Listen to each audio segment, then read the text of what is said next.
بسم الله الرحمن الرحيم نحمده ونصلي على رسوله الكريم أما بعد فأعوذ بالله من الشيطان الرجيم بسم الله الرحمن الرحيم إنه لقرآن كريم في كتاب مكنون لا يمسه إلا المطهرون صدق الله العظيم رب اشرح لي صدري ويسر لي أمري واحلل عقدة من لساني يفقهوا قولي رب زدني علما وارزقني فهما. So on Sunday we were talking about cleanliness and tahara, and we reached up to wuzu, and inshallah today we will be discussing some important factors regarding wuzu inshallah. So number one, what do we need wuzu for? So wuzu is a condition for touching the Quran Sharif. As Allah subhanahu wa ta'ala says in Surah Waqi'ah, لا يمسه إلا المطهرون. Nobody should touch it except the purified. So the Quran Kareem can only be touched when a person has wuzu. Two questions from this. Number one, does that mean when a person is not in the state of wuzu, they can't read the Quran Sharif? So if you don't have wuzu, can you read the Quran Sharif? Yes, you can. Okay, so to read the Quran Sharif, you don't need wuzu, but to touch the Quran Sharif, you need wuzu. So a person who is hafiz, they can read the Quran Sharif without wuzu. Similarly, somebody who is going to sleep and he's not got wuzu, but he needs to read Ayatul Kursi or the Quls or the last two verses of Surah Baqarah, he's not got wuzu, he can read those verses without wuzu. Obviously, when you actually sat down to read the Holy Quran, whether you're hafiz or not, you should still try to read with the physical copy of the Holy Quran Sharif in front of you. Regardless if you know it off by heart or not, you should still have a physical copy, you should still be in the state of wuzu. And the second thing I was going to say is about reading the Holy Quran on the phone. So when you read it on the phone, do you need wuzu or not? Alhamdulillah, I've previously mentioned this in detail, and we have a video of this on YouTube, so whoever wants to see that video, they can see on YouTube. But the summary of that is that yes, on the phone you can read the Quran Sharif without wuzu. It's not recommended to do so. It would be classed as against the etiquette and the ihtiram and the sacredness of the Holy Quran to do so. But for example, you're going to university, you're on the tram, you've not got wuzu, there's nowhere to do wuzu as well. So, if we say that don't read Quran, then you'll be doing something else, you'll be wasting time on Instagram. So the ruling is, in such a scenario, yes, you can read the Holy Quran if you don't have wuzu. So that is number one. What we need the Holy Quran for is what we need wuzu for is to touch the Holy Quran. Number two, the second thing that we need the Holy Quran for is for namaz. So if a person doesn't have wuzu, he cannot read namaz. The namaz will not be accepted without wuzu, as the Prophet ﷺ's hadith is, لَا تُقْبَلُ صَلَاةٌ بِغَيْرِ طُهُورٍ أو كما قال عليه الصلاة والسلام. The next hadith, or the next thing we need wuzu for is for tawaf. So if Allah subhanahu wa ta'ala grants any one of us the sa'adat and the fortune to go for umrah, may Allah subhanahu wa ta'ala grant us that sa'adat and fortune, ameen ya rabbil alameen. When you do tawaf, you must have wuzu. So if your wuzu breaks during tawaf, you will have to redo your wuzu, and then depending on how many circles, whether you should start again, whether you can carry on from where you've left off, that depends how many circles you've done, etc. But for tawaf, you have to have wuzu. Somebody just messaged me yesterday, they said they're in umrah, they said, oh, I thought if you do more than 4 rounds of tawaf and your wuzu breaks, I thought that you don't have to do wuzu again. So no, the ruling is for all 7 rounds you need wuzu. For Safa Marwa, that's different, whether you need wuzu or not, whether it's wajib to have wuzu or not for Safa Marwa, then the answer is no, even though you should be in the state of wuzu. But if your wuzu broke and you didn't do wuzu for Safa Marwa, your Safa Marwa will be valid, but tawaf will not be valid except with wuzu. Now, next, the fara'is of wuzu. What are the fara'is acts of wuzu? So I've mentioned on Sunday what farz is. Farz is something which you have to do. Okay, the 4 essential pillars of wuzu. Without them, the wuzu will not be valid. To the extent that even if a little speck was not washed of these 4 uzv, these 4 body parts, then wuzu will not be valid. Even if it is equivalent to the head of a needle. very small area, it's not washed, it's left dry, wuzu will not be done. So what are the faraiz of wuzu? The first faraz is to wash the face. Now, we can keep it vague, but what does it mean to wash the face? Okay, there are certain boundaries, what falls within the face. Okay, so the answer to this is that the face is from the top of the forehead, which you would usually say from the hairline, so the top of the forehead, to the bottom of the chin. Bottom of the chin. And in terms of width, it would be from the earlobe to the earlobe. So that is what you consider the face. So now once we've learnt this, a few masail regarding this matter. Number one, mashallah, many of you are maturing now. Inshallah, very soon you'll be blessed with a beard. So when you have a beard, what do? Do you have to wash the beard? Well, you know, what's the ruling? Because according to the definition of the face we give, does the beard fall into this definition? Yes, it does. So the answer to this is if you have a thin beard, meaning the skin underneath can be seen underneath the beard, then it will be necessary for you to wash the skin underneath the beard. If you have a thin beard, so to wash the skin under the beard, it will be necessary. But if you have a thick beard, then you don't have to wash the skin underneath. Just washing the beard itself will be sufficient. So remember that. Similarly, your mustache as well, you have a thin mustache, it is necessary to wash the skin underneath. Your eyebrows as well, you have thin eyebrows, to wash the skin underneath. So again, from that we learn that if you have thick eyebrows or a thick mustache, will you have to wash the skin underneath? No. Okay, so if you have thick eyebrows or thick mustache, you will not have to wash the skin underneath. Just washing that hair will be sufficient. Another thing we learn from this is when we're defining the face is mayaqi, meaning the corner of the eye that is connected to the nose, this pink area, the small pink area. When we say the face, the definition we've given, this also is included in the face. And this area is known or is called as the caruncle. I think that's how it's pronounced. It's spelled as caruncle. So however you pronounce it, caruncle, that is what it's called. Small pink area in the corner of your eyes. It'll be necessary to wash that area as well. Okay? Yes, right. That's the corner more inside the eye, the pink bit. The pink bit inside the eye. The corner. So it'll be necessary to wash that. You know, when you go to sleep and you wake up, sometimes you have white mucus or white gunk, or you call it sleep crust in that corner of the eye. So when you wake up for Fajr or you wake up in the morning, so it's necessary to wash that area to remove that white gunk. Usually that white gunk isn't very thick, so as long as you wash that area, it'll be removed straight away, it'll go straight away. If it's left there, it's actually a sign that you've not washed that area properly. Or if you wash over it, because it's thin, usually water will penetrate it and that area will still be washed. Even if sometimes the gunk is still left, as long as you've washed it properly, it's not too thick. So the water will penetrate it because it's thin. So to wash the corner of the eyes is necessary. Now, according to the definition of the face we give, the eyes, are they included? Why not? The inside of the eyes, are they included in the definition of the face we give? Yeah. Yes or no? Yeah. Yes, so according to the definition we gave, we said from earlobe to earlobe, top of the forehead to the chin, the eyes technically are included in that definition of the face. However, are they included in wuzu? So no, the answer is no. You don't have to wash the inside of the eyes for wuzu to be valid. So for example, a person puts surma on, you know, some people put surma on Fridays.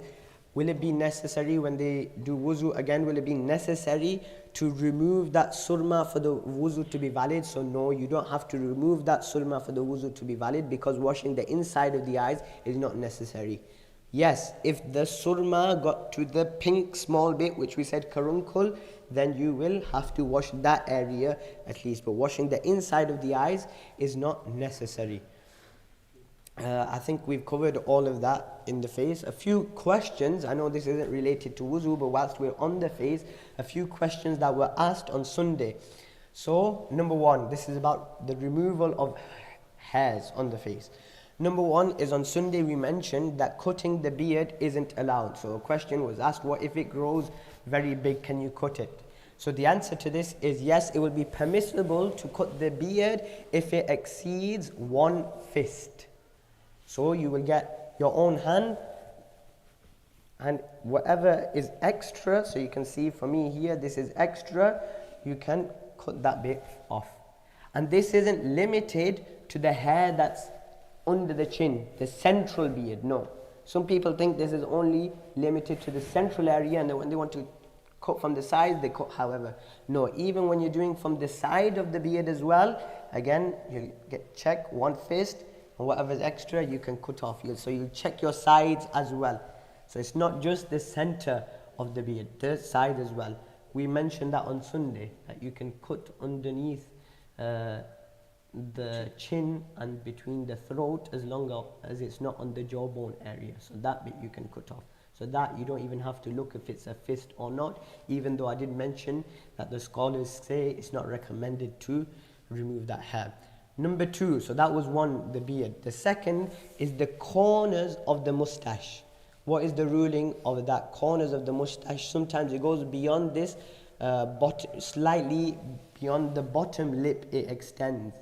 So the answer is that the corners of the mustache, they are part of the mustache, they're not included as part of the beard. So to remove the corners of the mustache is allowed.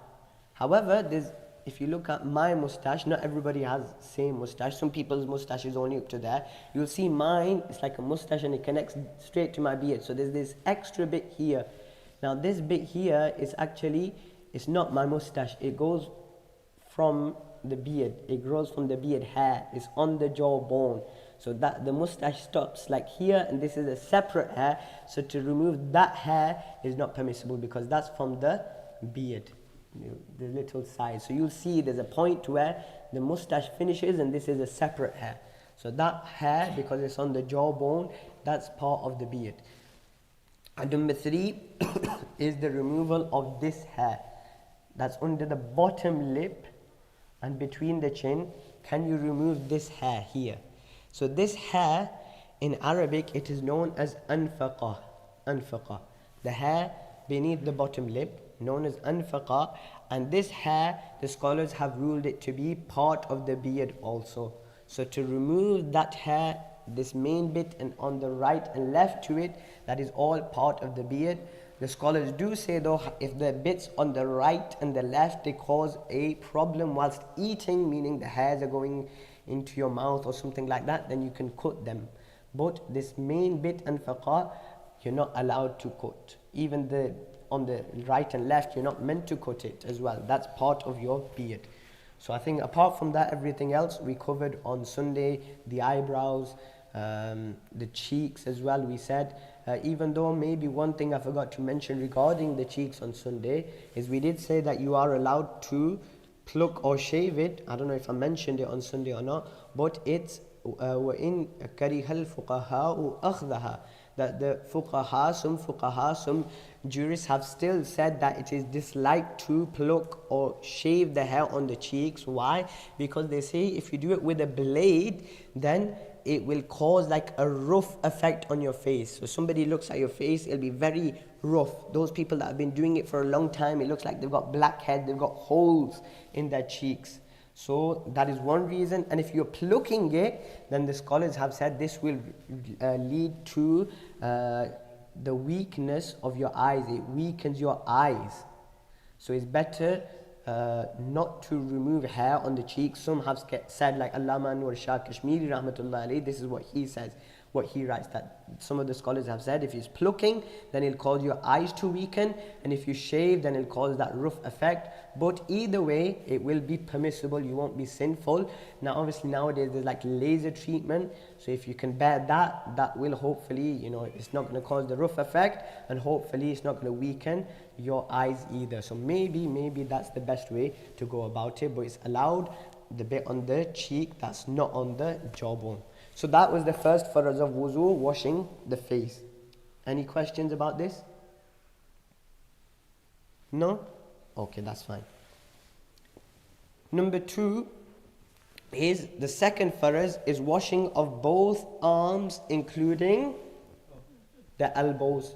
Now when we say arms, so many people get confused and they think it's from the wrists. The arms generally is this bit here, so they think it's just from the wrist.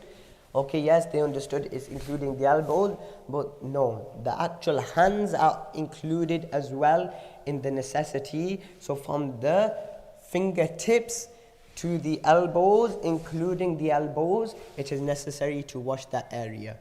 Now, one thing to remember is that it is necessary for water to reach inside the nails also. So, like people will ask, you know, sometimes we get dirt, some little black dirt in our nails. Sometimes we're doing gardening, even if we had gloves on, but soil still somehow gets inside our nails. Will that prevent wuzu from being valid? So the answer is, such dirt, you know, the normal little black dirt that you get inside, soil, etc. This does not prevent wuzu from being valid, because water can still penetrate that dirt. That dirt is not thick enough for water not to penetrate it. So water will still reach inside. So the wuzu will be valid. However, if the dirt that was inside your nails was excessive, or it was so thick that it prevented wuzu from prevented water from penetrating and entering inside the nails, then wuzu will not be valid. So the example the fuqaha give of ajeen, meaning like dough, or for example we can think now is like glue. So you have glue on that area, extremely thick, stops water from entering, then wuzu will not be valid. But normal little dirt, you know, water usually penetrates that area. But if you're in that scenario, don't think, okay, that's fine, try and remove that dirt first. And sometimes we let our nails grow so long that it covers, and it's extremely hard for water to enter that area. So that's why we should cut our nails on a regular basis.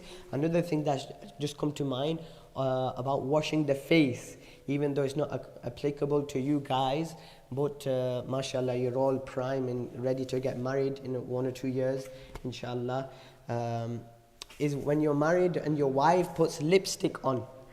Okay, so from the definition of the face, we said that the lips, the scholars have said that the bit when your lips meet, meaning the outer lips, that is also necessary to wash. So women that put lipstick on, if that lipstick is not is like waterproof, so meaning it'll stop water from getting to the lips. Some lipstick, it doesn't matter, water will still go through. I think it's called permeable. So if the water will get to the lips, then it's fine. But if it's such lipstick that water can't get to the lips, then removing that lipstick is necessary. So that was one extra thing. So we said washing the arms, so the elbows are included, and we've said the ruling about the nails. The third for us is masah. So where you're just wiping, you get wet hands and you wipe over your head, and then you'll bring your hands back to the front again. So washing 1/4 of the head is farz. So, but you shouldn't limit yourself to just washing 1/4. You shouldn't just go top of the head, okay, that's 1/4. The sunnah is to wash the entire head, and like I say, you bring your hands back to the front. So that is 1/4 masa, that is farz. And lastly is the feet, again from the fingertips, if you want to say, to the ankles, including the ankles. Now a masla, somebody might ask, is if any of these areas are wounded in a manner where putting water over that area is harmful, what will you do in that area? What will you do in that? But if it's extremely painful or the doctors have advised not to put water over that area, what do you do? So the area which can be washed. So for example, you have the wound more towards your toes, etc. So you'll wash the area towards your ankles, and whatever you can wash, you will wash with water, and the harmful area you will do masah over. And if you can't even do masah on it, so the doctors have said don't even put any wet fingers on it, meaning nothing wet should approach that area or should reach that area, wetness should not touch that area, then you will not even do masah. Masah will be forgiven of that area in that scenario as well. So they are the fara'iz of wuzu. Make sure you remember them. And another thing to remember is sometimes if you're in the case where you are in a rush. So for example, you woke up for Fajr, there's only 7 minutes left. And if you did full wuzu with all the sunnats, we're going to talk about the sunnats now, but if you did full wuzu, by the time you get out, you're not going to have time to read your farz namaz, then the scholars have said in that scenario, you can just act upon the faraiz. So you'll wash your face, hands, masa, and your feet. You don't have to do the sunnat actions, because we've said that these are the pillars of wuzu to be valid. But on a day-to-day situation, you shouldn't, you'll be sinful if you keep doing that for no reason. Ji. Yeah, then obviously you can just act upon the faraiz. If you don't have enough water, it shouldn't really be a problem these days. Sometimes people, when they're washing their hands or feet or face, they don't rub. It's unnecessary to rub your face, making sure that all the skin is actually wet. Well, yes, the main thing is that the water reaches every single place. So I wouldn't say it's necessary to rub and scrub. The main thing is if once you washed it and it's washed, then it's fine. But because you're doing it 3 times, the whole area when you're just washing it, it should be covered. But like I say, if it's not covered, then some people, they do rub once, wash it once and then rub, wash it second time and rub. So the main thing is that the whole area is wet and washed. So that is the fara'iz of wuzu. The next thing we'll do is the sunnats of wuzu. Number 1 is intention, niyat, it's the sunnat. So what we learn from this is a masala, intention. So the masala is if a person was passing by a clean body of water and he jumped into that body of water, or he got pushed into that body of water, and when he entered the water, all of the fara'iz of wuzu, the body parts were washed. So when he went into the water, his full face is washed, his hands are washed, his hair got wet, his feet are washed. Will his wuzu be done in that case? So put your hands up if you think his wuzu is done in that case. Okay, so the rest of you are going for wuzu is not done. That is incorrect. His wuzu will be done, because we said intention isn't necessary. It's sunnat. So he didn't go into that pool of water with the intention of doing wuzu. He might have even actually been pushed, somebody pushed him inside. And then he comes out and then he realizes, you know what, I've actually got wuzu now because all my body parts were washed. So in that case, wuzu will be done. However, remember this, that there's a reason why intention is sunnat. Okay, and that is because wuzu is actually an ibadat. It's a form of worship as well. So you'll get rewarded for doing wuzu. So when you go into that body of water, or you make wuzu without intention, then you won't get reward for doing wuzu. Your wuzu will be valid. So there's 2 things. One is wuzu being valid, and one thing is getting reward for the wuzu. So if that scenario occurred, you were in the shower and all your body parts are wet, your wuzu will be done, but you won't get sawab or reward for it. So reward will only be attained when you get intention. And the second thing about intention is, does intention have to be verbal or not? So the answer to this is, making a verbal intention is mustahab. It's recommended. but it's not necessary. Intention is simply, if I go to the wuzu khana, I've turned the tap on, and basically I know in my mind, why am I sat here to do wuzu? So that in itself is an intention. You don't have to make an intention verbally to say, I'm doing wuzu. It's recommended, so that way there's no doubts remain. But when you actually go to the wuzu khana, you've turned the tap on, your plan is to wash these areas of wuzu, then that is an intention within itself. And we were talking about, like, if you jump in a body of water, and how about your mouth and your nose? Well, mouth and your nose is not farz in wuzu. So in ghusl, yes, that's a different thing. In ghusl, you'd have to still rinse your mouth and pass water to your nose. But in wuzu, they aren't the faraiz of wuzu. So that's why it'd be valid. Number 2, saying Bismillah or reciting the du'as taught by the Prophet ﷺ is sunnat. Washing the hands up to the wrist 3 times. Number 4, brushing the teeth with miswak. Okay. Nowadays, this sunnat is being deprived. We're not acting upon this sunnat of using a miswak. So when do we do a miswak? First and foremost, the scholars have said, indal mazmaza, meaning when you gargle your mouth, that is when you will do the miswak. And you will do it with each gargle, so you'll do it altogether 3 times, and you will wash the miswak or slightly wet the miswak each time. So altogether 3 times, and you will start with your top teeth, the right hand side first, then the left hand side, then you will start with the lower teeth. Which side first? Right hand side, and then the left hand side. Do you have a pen?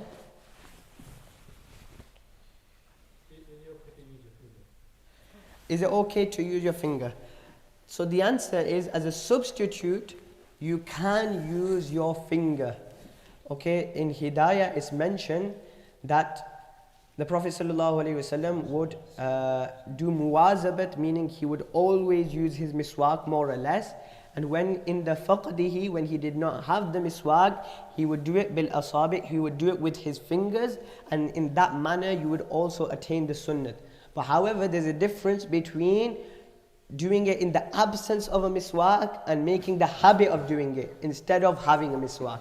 So there's 2 differences. One is you have a miswak, but you forgot to bring your miswak to work, you forgot to bring it to the masjid, and then in that scenario you use your miswak. And number 2 is you don't have a miswak at all, so just using the fingers all the time, that's not the actual sunnat. The actual sunnat is to have a miswak with you. But in this scenario where you don't have it, then you can use your fingers. Yes? How will it make your clothes dirty? Yeah, nowadays you even get a tub for the miswak, so put it in there. So even if it's wet, you can put it in there. Can you put toothpaste on it? No, you don't do that. Okay. How do you hold a miswak?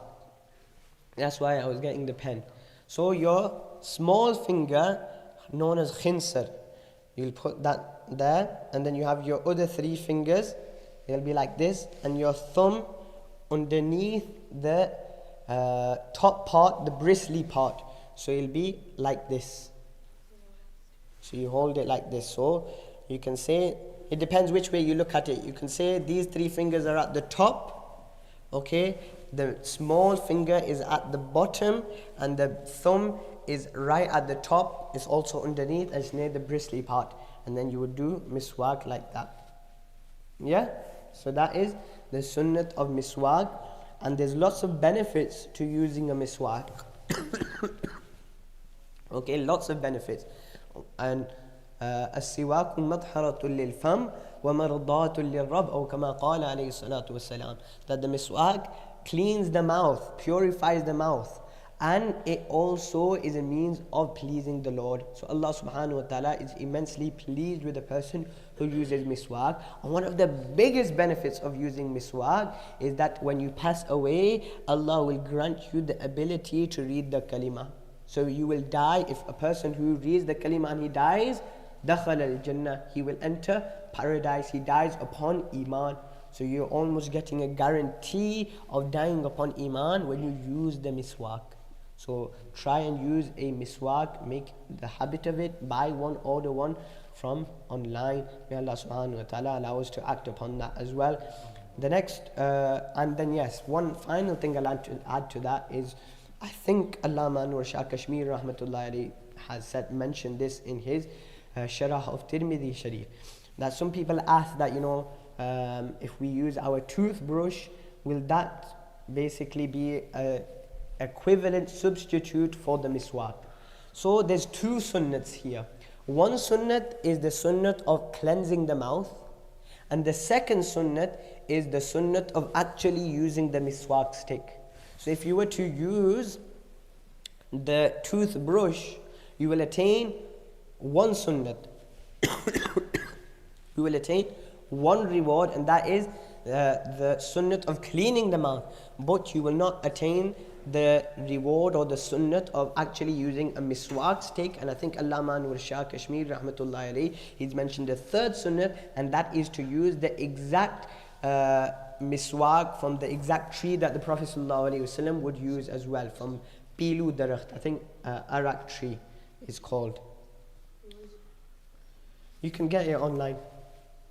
Okay, so that is miswak. Then gargling the mouth 3 times, cleaning the nose 3 times. Then you have khilal of the beard. Okay, khilal of the beard is you get wet fingers, and you start from the chin and you just passing the fingers through your beard. This is khilal of the fingers. Khilal of the fingers and nose, so you pass your hands through one another, and the khilal of the toes as well. So when you do that, you'll start with your pinky finger, so you'll get your small finger, and you'll do khilal of your toes, starting from the pinky finger. Washing each part 3 times. That is a separate sunnat within itself. So, for example, we said the wrist 3 times, washing the face once is farz. So if you wash the entirety of the face once, your farz is complete. But for the sunnat to be complete, you'll wash it 3 times. So to wash everything 3 times apart from masa and your ears and your masa of the neck, you don't do this 3 times. Okay, but washing, where it's washing, that will be 3 times for each part. Masa of the whole head. So before we said how much was farz? 1/4, but to do masa of the whole head, that is the sunnat. Masa of the ears, performing wuzu in order. So this also brings 2 masalas, these 2, performing wuzu in order, and number 2, washing each part one after another without pause, so no part dries up before the next step, meaning washing the body parts in succession before the other one dries out. So there's a masala here, 2 masalas. Number 1 is, for example, a person forgets to wash a farz part of the body. What will they do? So for example, one of the farz is to wash the face. Now you went to the wuzu khana, you washed everything, you've come to the jamaat khana, and now you remembered, you know what, I completely forgot to wash my face. It's not a doubt, you're 100% certain you forgot to wash your face. What will you do in that scenario? Do you have to repeat the whole wuzu again, or do you just go to the wuzu khana and wash your face? So the answer to this is that you'll just wash your face. You don't have to repeat the whole wuzu, as long as nothing in that meantime, nothing has occurred that breaks your wuzu, so you've not passed wind, etc. in that time, your wuzu will be valid if you just wash the face again, or that body part that you missed out. So that's why performing wuzu in order is a sunnat. So in that scenario, you'll be washing your face last, and washing each part after another without pause, so no part dries up before the next step. For example, you did wuzu and you remembered a whole hour later, could be 2 hours later, everything dried up. Now you remembered that you forgot to wash that body part. You will go back, as long as your wuzu is not broken, you'll just wash the face. You don't have to wash the entire part again. This is the same for ghusl as well, that if you forget something in ghusl, then you don't have to do the whole shower again. You will only wash the part that you forgot to wash. So that is some of the sunnats of wuzu. So may Allah subhanahu wa ta'ala allow us to remember those masail as well. nawaqid of wuzu, things which break the wuzu. So number one, passing of urine or stool or anything from the private parts. So anything that comes out of your private parts will break the wuzu. So we have three things here: urine or stool, and then we have what I mentioned the other day was mazi as well. Mazi, that thin fluid which is known as precoital fluid, which comes out at the time of being aroused or at the time of having some sexual thoughts, and sometimes you don't even realize it's come out. But if that comes out, that breaks the wuzu. It doesn't necessitate ghusl, but it does break the wuzu. And then I've also mentioned the ruling of cleaning the boxes in that situation. You should clean it because it's impure. But if it was less than a dirham, which is 3 to 5 dirhams, then it will be forgiven. Meaning if you forgot to wash it, or you didn't even, if you didn't realize, then your wuzu will not be valid in the first place. But for example, you forgot to wash it, or it's not easily possible to wash it, you just wiped it at the time with tissue and it was a very small amount, then your namaz will still be valid if it was less than 3 to 5 centimeters in diameter. And another thing you learn from this is urine, stool, mazi, these are things that generally come out.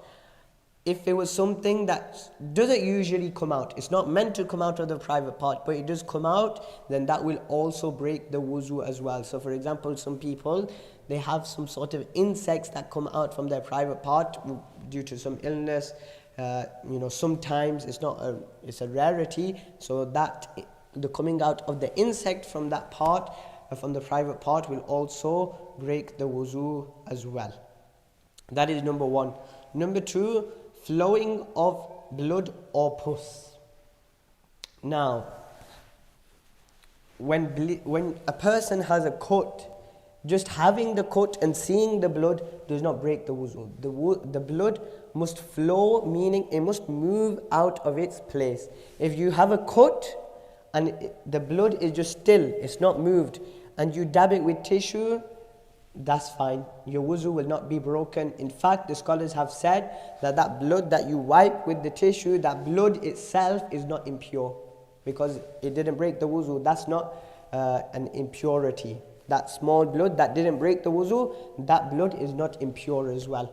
But if the blood flowed and it moved, then your wuzu will break. It moved from its place. Now, two masalas from this. Number one is, so many people, what they do when they're bleeding, they just put a plaster on that area. Who's going to keep hold of a tissue for 10 minutes, 20 minutes? I'm busy, I put a tissue there.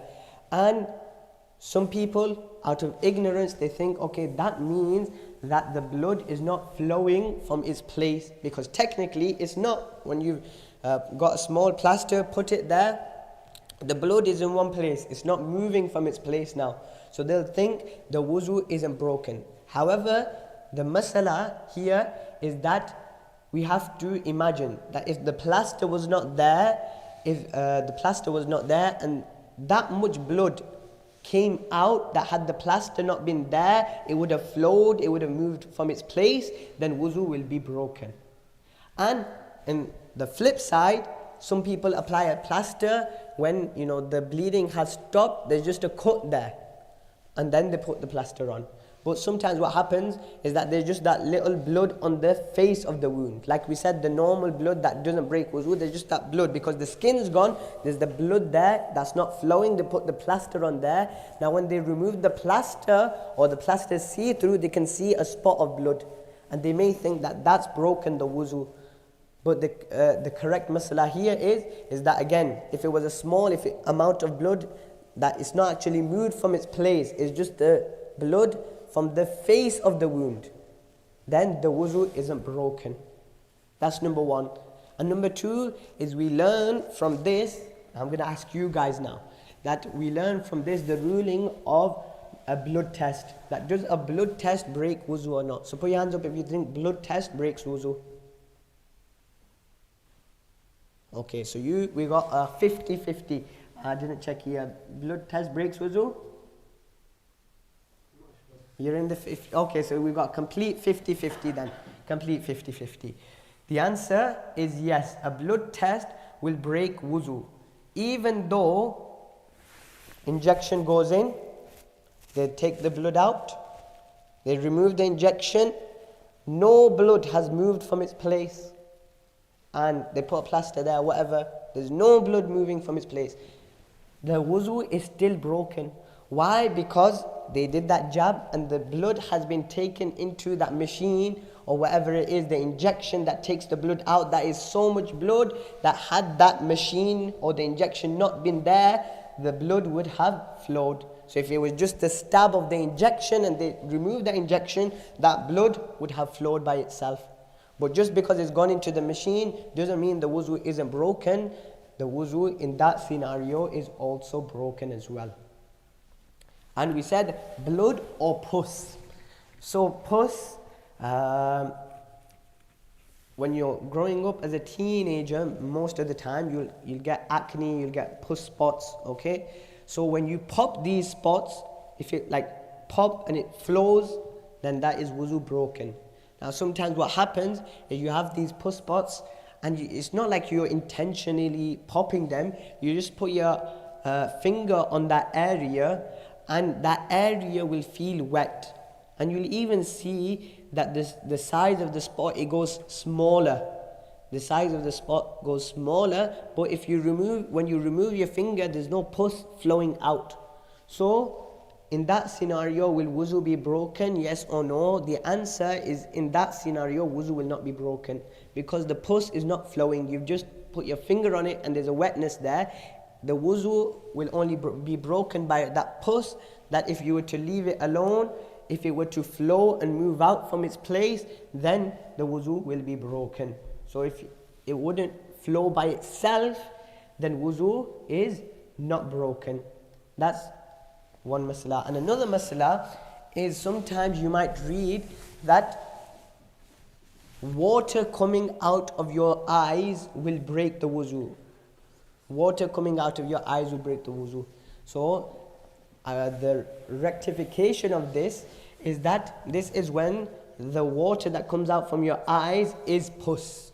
Okay, so when you have an eye infection or you have some sort of wound which results, or injury or something which results pus coming out of the eyes, then wuzu will be broken. But if, for example, tears, so you're crying out of happiness, out of fear, out of grief, you didn't know your sabak, you're crying, your study is going to beat you up, then your wuzu is not broken. Or if something enters your eyes, some dirt enters your eyes, and that causes you some discomfort. And another example of this is contact lenses. I remember the first time I got contact lenses, I couldn't get them in, so you're just poking your eye, and I was just tearing all, just water coming all out. So even that water does not break the wuzu, because it's not pus, it's just water. You have itchy eyes and water comes out, that does not break the wuzu. You know, sometimes onions, it causes like tears to come out, that will not break the wuzu. The only time when water exiting from your eyes will break the wuzu is when that water is pus. And the scholars have said one way, obviously you might get an idea yourself, but one way to see if it's pus or not, or if it's just normal water, is you get a clear, for now we have tissue or rumal, something like that, and you wipe it, and then you'll see the color of that water. If it's a different color, it's not clear, and if it smells, then it's pus. If it's just clear and no smell, it's water. Well, when you have eye infection, it's like seeping out, isn't it? So you'll see when you get an eye infection, it comes out. So in that scenario, your wuzu will be broken. So we said flowing of blood or pus. Number 3, going mad or insane. So if somebody, may Allah subhanahu wa ta'ala save us, but if somebody has a problem of where they have like fits, or they have these moments of becoming insane, in and out of insanity, when they become insane, then their wuzu is broken.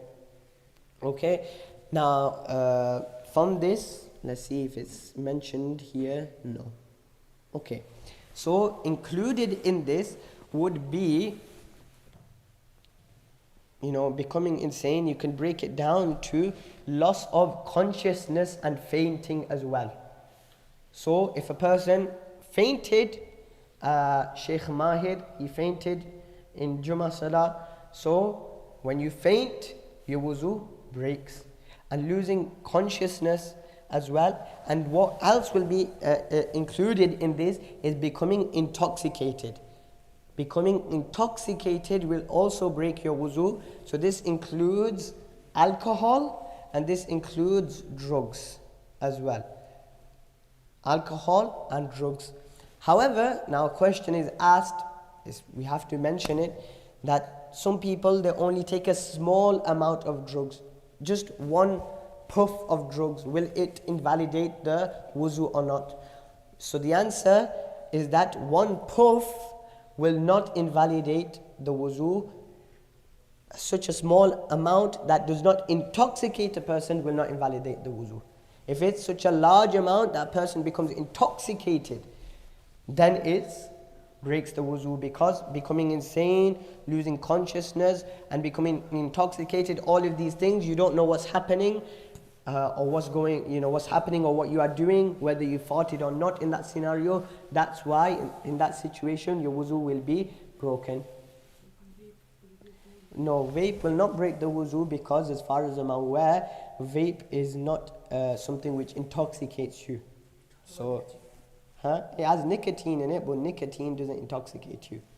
So the same thing would apply for cigarettes. It gives you that buzz, you feel high or whatever maybe, but it's not intoxication. So that's why I just mentioned that even taking one puff of drugs, you might get a bit of a buzz from it, or a headache or whatever, but as long as you're not completely out of it, or intoxicated, then your wuzu isn't broken.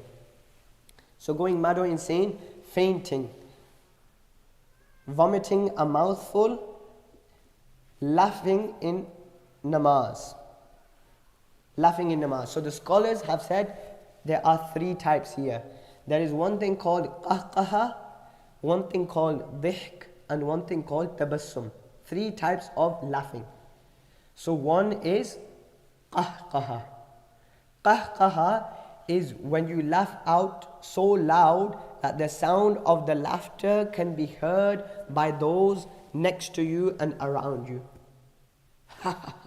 So you laugh so loud that the person next to you can hear as well. Literally LOL, laugh out loud. Okay? The ruling of that is that it will break your wuzu and it will break your namaz. Then you have number 2. Does anybody remember the Arabic word I used? Dhihk. Dhihk. Now dhihk is when you laugh out loud in a manner where the sound of the laughter can only be heard by yourself. So you can only hear it yourself. The people around you, next to you, they can't hear that noise. So the ruling of that is that it will invalidate the namaz, but it won't break your wuzu. So if only you can hear it, then it won't break your wuzu, but it'll break your namaz. And the last thing we had is tabassum. Tabassum is smiling. So when a person, teeth are visible. Okay? Now, that will not break the namaz and it will not break the wuzu as well. So that is laughing in namaz. And passing wind. So when you pass wind, that breaks the namaz as well. Now falling asleep by resting against something or lying down. There's a bit of detail here. Yes? When laughing out in namaz, it doesn't sound like a laugh. It's the same basmah. Well, it depends. As long as there's a voice that comes out from your mouth, or, the voice sort of moves from your throat. So even sometimes the voice comes out from your nose. But that again, you see that voice is actually coming from your throat. That will invalidate it. Okay? So going back to falling asleep by resting against something or lying down. Now there's a bit of detail here. Falling asleep, lying down in bed, that will break the wuzu. Everybody agrees. Falling asleep on one of your sides, that will break the wuzu. Everybody agrees. Falling asleep in namaz. Okay? you're reading in Saudi Arabia and Taraweeh there, you fall asleep, your wuzu is not broken. You fall asleep in ruku, okay, in ruku, your wuzu not broken. You fall asleep in the sunnat position of sajda for men. Okay, for women, the ruling is different. When they fall asleep in sajda, the manner where they body parts are together, that will break the wuzu because the muscles are relaxed. But when men do it, your forearms should be up, so this part of your hand, it should be up. And your stomach and your knees and your hands should not be together, they should be spaced out. So the sunnah method, when you're in the sunnah method of sajda, that will not invalidate the wuzu as well. Now what's the ruling for sleeping whilst sitting? So this is where there are details, and listen very carefully as well, that different books will say different things. So there are certain, you should take the precautious option or precautious view in some of these masalas, which is to do the wuzu again. Especially nowadays, just go to the wuzu khana or in our home, you can do wuzu again. But I'll mention those details. So you're falling asleep while sitting and you don't lean on anything. So you just sit and you're like this, you're not leaning on anything, and you've fallen asleep without leaning on anything. And your buttocks are firmly on the ground. So you've fallen asleep, not leaning on anything. The scholars say your wuzu in this case does not break. As long as that person, he does not fall. He doesn't fall down onto his sides. Or if he does, so he's sleeping and he falls down. But as soon as he falls down, he wakes up, his wuzu will not be broken. Is that clear? Number 2, we have the sajda, okay, the sunnah sajda which I've mentioned. Wuzu does not break in the sunnah sajda position. Number 3, now your buttocks are firmly grounded, and what you do is you raise your knees. Okay, you raise your knees, but your buttocks are still on the ground. So you can even do this where you've circled your knees with your hands. Okay, your wuzu will not break in this scenario because your buttocks are still on the ground, even if you're resting your head. Okay, so that's one situation that your wuzu isn't broken. 1 minute. And similarly, if you sit cross-legged, okay, you sit cross-legged, you're not leaning on anything for now, your wuzu is not broken. Or you sat cross-legged and you lean with your hands onto your thighs and then you put your head, your wuzu is not broken. Okay, so that was habwa. There's something mutawarrikan, where basically you put your feet to this one side. Both of your feet are one side, but again your buttocks are firmly grounded, your wuzu will not be broken. So that was the 3rd scenario. And 4th scenario is when you are leaning on something. So when you are leaning on something, the general thing you will find in the books of Hanafi is that if that thing is removed, then your wuzu will be broken. That is the precautious view. However, the more correct view is that your wuzu is actually not broken. So you're leaning against the wall, you're sat like this, your buttocks are grounded. The correct view is that your wuzu is not broken, but the precautious view is that you should do wuzu again. Especially there are very big names on both sides. Some who say that yes, when that thing is moved and the person will fall, then the wuzu is broken. So really, we should do wuzu again in this scenario, especially when there's a very big debate on this, and you'll see most of our books, like Talimul Haqq, etc., they say wuzu is broken.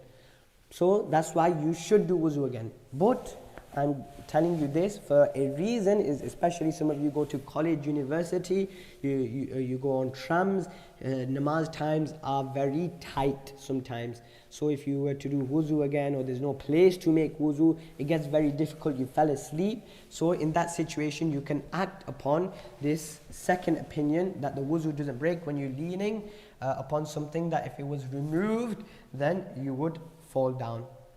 So for example, another example of when you might be able to act upon it is when you're traveling on a plane. So you're on the, lying down on the seat, okay, and you fell asleep or your buttocks are grounded. Now obviously if the seat which you're leaning on, if it was removed, you'd probably fall down, especially when you're in a deep sleep. That's why they've defined this, or they've made the key factor that if the thing is removed then you'll fall down. Or sorry, some have made it how deep the sleep is. So they say if you're in deep sleep, your wuzu is broken. And some have said that if it's a light sleep, your wuzu is not broken. So obviously if that thing was removed, you're in a deep sleep, you'll fall down. But if it's a light sleep, you'll probably come back straight back up, you won't fall down. But when you're on a plane, people ask this a lot. So in that scenario, if there's nowhere to do wuzu, then you can act upon this.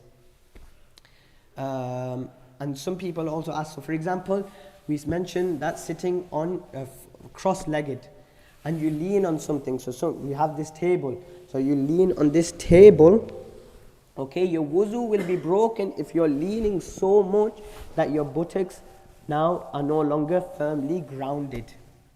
So sometimes on the plane you have the food, food tray, and you obviously, you lean on that. So if it's just a slight lean, so this lean, my buttocks are still grounded, but a bit more ahead, and you'll see there's a gap between your buttocks and the ground. So in that scenario, your wuzu will be broken, regardless of whether that thing is removed or not. It'll be broken. So hopefully that clarifies that. Let me just have a look in Fatawa Mahmudiyya. There's something written. So let me just mention those scenarios, and then we're nearly finished, inshallah. By 9 o'clock we should be finished. I wasn't expecting it to take this long, but alhamdulillah, these are important masail, and like I say, that we should try and remember these, very important. So, दो जानों बैठा हुआ है और कुहनियों का सहारा दो जानों पर देकर सो रहा है, वुज़ू का क्या हुक्म है? So ये सूरत नाक़िज़े वुज़ू नहीं है. So the first situation is you're sat on your knees, okay? So you sat on your knees and you are leaning with your hands. Will your wuzu be broken? No, because we even said when you're doing this and you're cross-legged as well, as long as your buttocks are grounded, your wuzu isn't broken. Number 2, the second scenario mentioned is दो जानों बैठकर दोनों पैर एक तरफ निकाल दिए हैं, एक हाथ ज़मीन पर रखकर सहारा लेकर सो गया है, तो क्या हुक्म? ये सूरत भी नाक़िज़ वुज़ू नहीं. So it means by this is you sit in a manner where your buttocks are both on the ground but your feet are both to one side, so like this, and one hand is actually here as well. So you're resting but your buttocks are grounded, so that's the main thing. Now sometimes when we do this, there's that gap, so that gap will make it broken. You have to make sure you sit in a manner where the buttocks are grounded. Number 3, चार जानों बैठकर दोनों कुहनियों को जानों पर रखकर उनके सहारे से सो रहा है. So the same as situation 1, but you're cross-legged, you're leaning. What did we say? We mentioned this before. Wuzu not broken. And the fourth scenario is दोनों चार जानों बैठकर दोनों हाथों को ज़मीन पर रखकर उनसे सहारा लेकर सो गया है. So number 4, इससे भी wuzu नहीं टूटा. So you're four-legged and then you rest with your two hands like this. Okay, you put your hands down, your buttocks are grounded, so it's fine.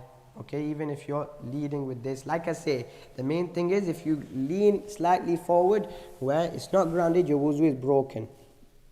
दोनों घुटने खड़े करके दोनों बाजू से घुटनों को हल्के में लेकर सो गया है. So I've mentioned this where you raise your knees and your hand, you make a circle with your hands as well.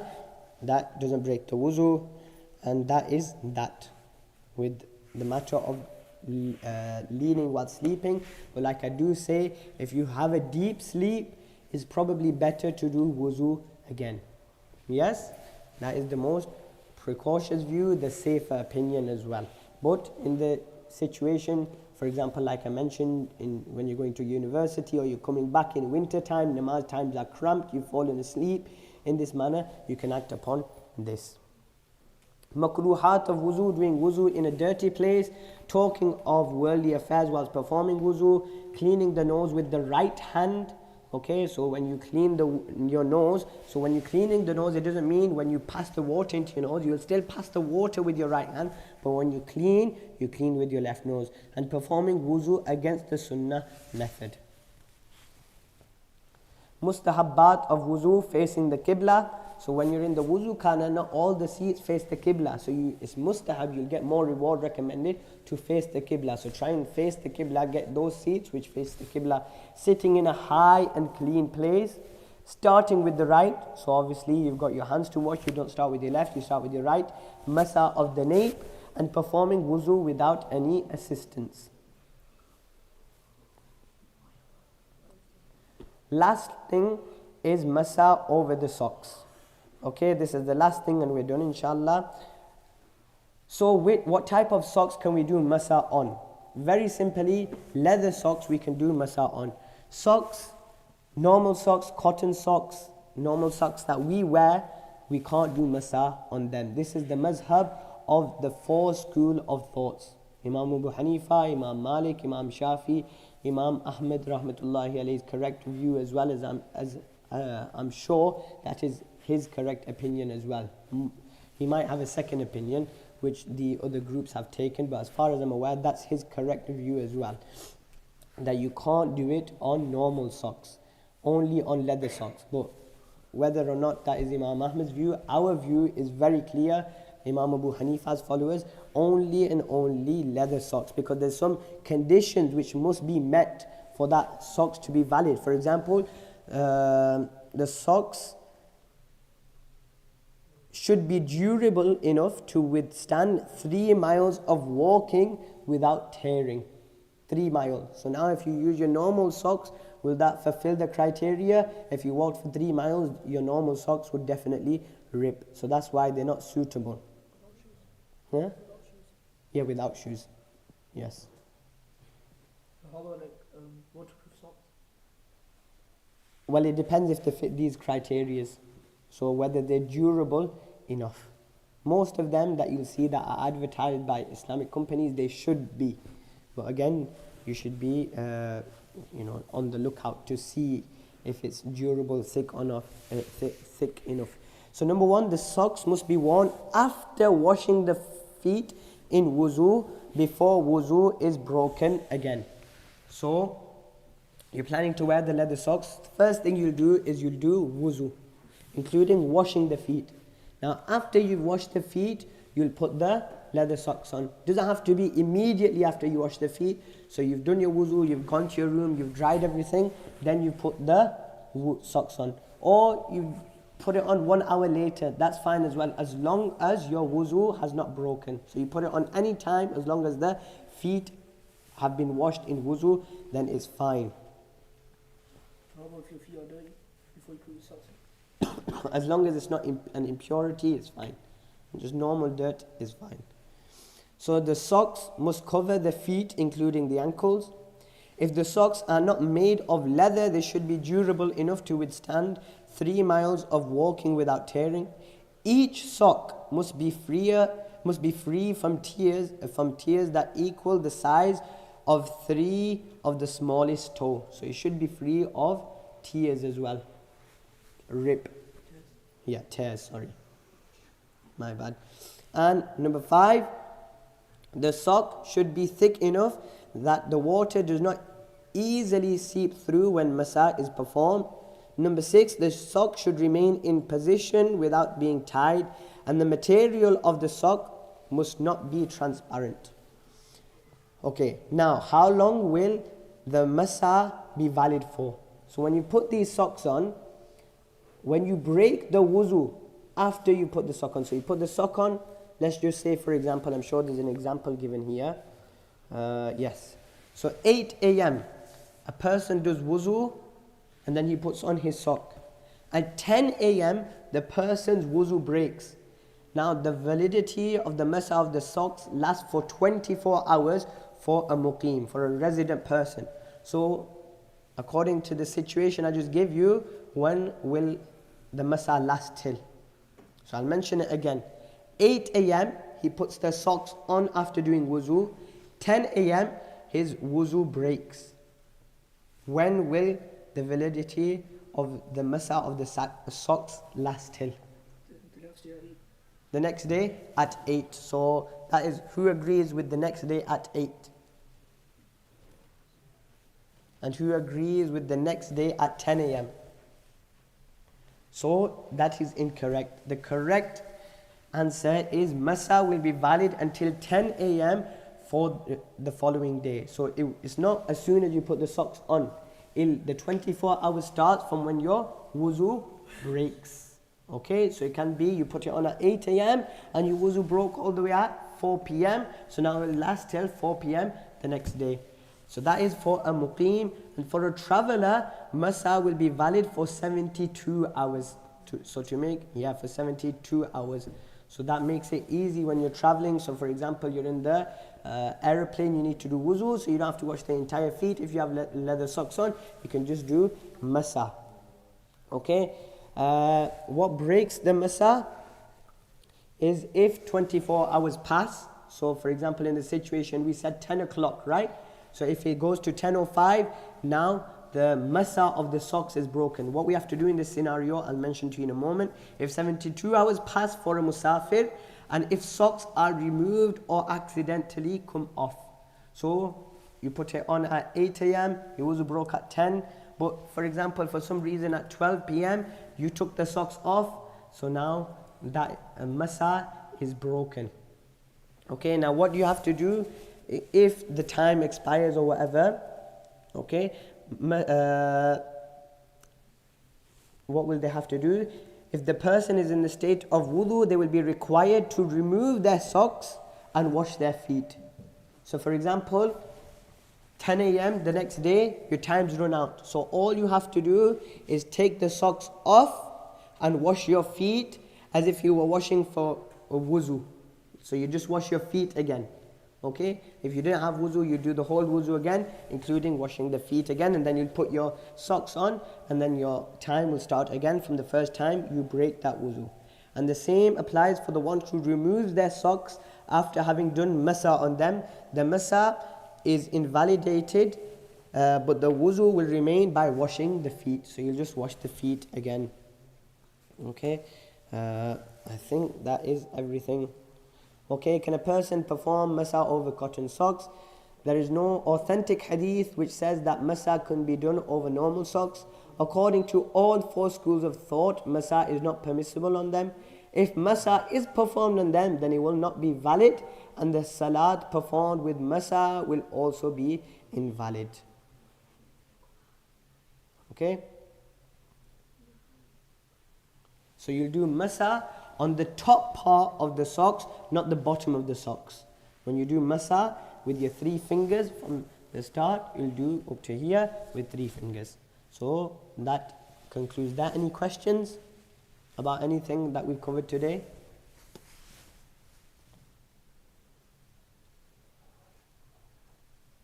No? No questions? Ji.